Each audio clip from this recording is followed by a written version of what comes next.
depuis 1895, la famille Longto fait du rhum sur le domaine du marquisat de Sainte-Marie.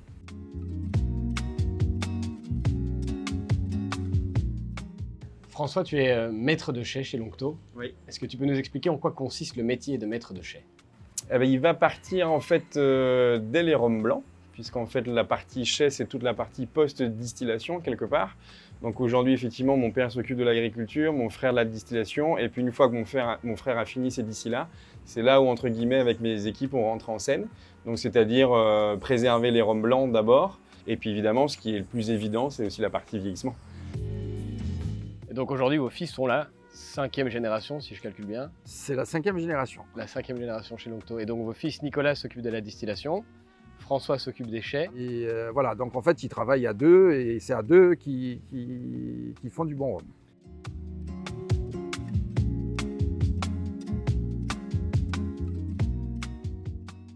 Et quant à vous, vous vous occupez toujours de la culture de la canne.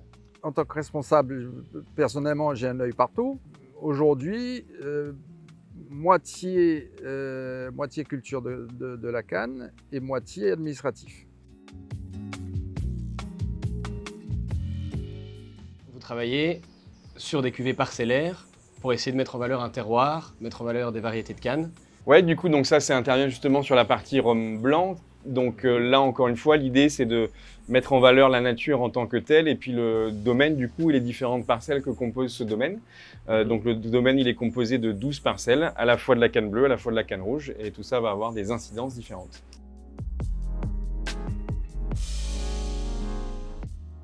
Alors quelque chose qui est très important chez nous, c'est la propreté des champs de canne. Quand je dis propreté, il faut éviter ce genre de lianes. Oui. Ce genre de lianes qui peuvent donner de l'amertume au rhum. Alors, c'est pas parce que vous avez un petit truc comme ça qui a poussé, bon, faut l'éviter, mais c'est pas ça qui fera que ça sera grave. Je pense que une grande partie de la qualité du rhum dépend de la canne en elle-même. Quel que soit ce que vous faites, dans tous les métiers, le secret de fabrication, c'est le soin que vous allez apporter dans chaque chose. Soin au niveau de la plantation, soin au niveau de la récolte, voilà, soit au niveau du traitement de la canne. Donc là, on a deux variétés de canne à sucre différentes. Donc on a la rouge, qui encore une fois, on le voit bien, est plutôt très fine et très violacée, très rouge foncé, rouge bordeaux.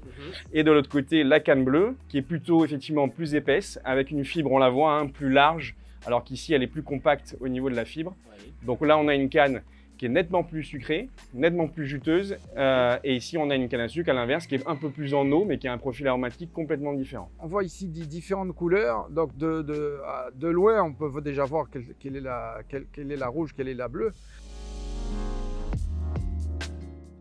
Donc je te propose de démarrer avec la canne rouge justement. Donc là, on va avoir un jus vraiment très pâtissier, très sucré, exacerbé sur des notes un peu plus fraîches et mentholées du fait de son environnement. Donc cette parcelle douce est celle qui est la plus protégée sur le domaine et qui donc va avoir ce développement aromatique sur des notes un peu plus herbacées, fraîches, végétales plus que herbacées d'ailleurs. Donc tu vois, dès le premier nez, moi j'ai déjà cette note fraîcheur, légèrement mentholée, un petit peu végétale. Et en bouche, tu vas avoir quelque chose de très rond, presque sucré, hein, j'exagère évidemment le terme, mais c'est presque le cas. On retrouve ensuite les marqueurs signatures de la distillerie, hein, ce côté agrumes, citron vert, canne fraîche. Et ce qui est extrêmement caractéristique, pour encore une fois de la canne rouge, c'est la fin de bouche. On est sur des notes un peu crémeuses, un peu beurrées, ce que moi j'appelle les notes un peu pâtissières. On essaie la canne bleue? Allez, on essaie la canne bleue.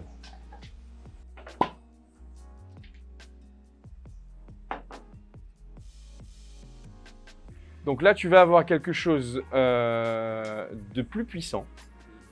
Tu restes dans le végétal pour partir sur des notes épicées. Quand je parle d'épicé, je pense au poivre notamment, des choses un peu plus... Je ne pense pas forcément aux épices en tant que telles, mais le côté épicé, le poivre, quelque chose de tendu. Donc petite particularité de cette canne bleue-là, on est sur la parcelle numéro 4, donc on est sur une parcelle qui est proche de la mer, mais qui t'apporte cette petite note tout juste finement saline.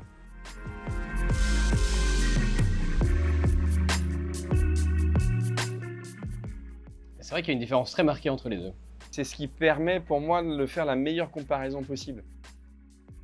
La seule différence qui se passe à ce moment-là, ben, c'est le sol, l'environnement et du coup ici, en l'occurrence, la variété de la canne à sucre.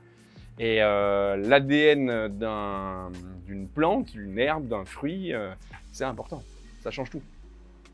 À condition de le respecter.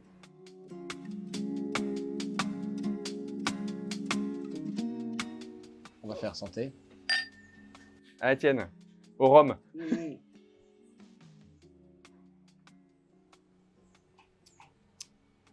Très bon.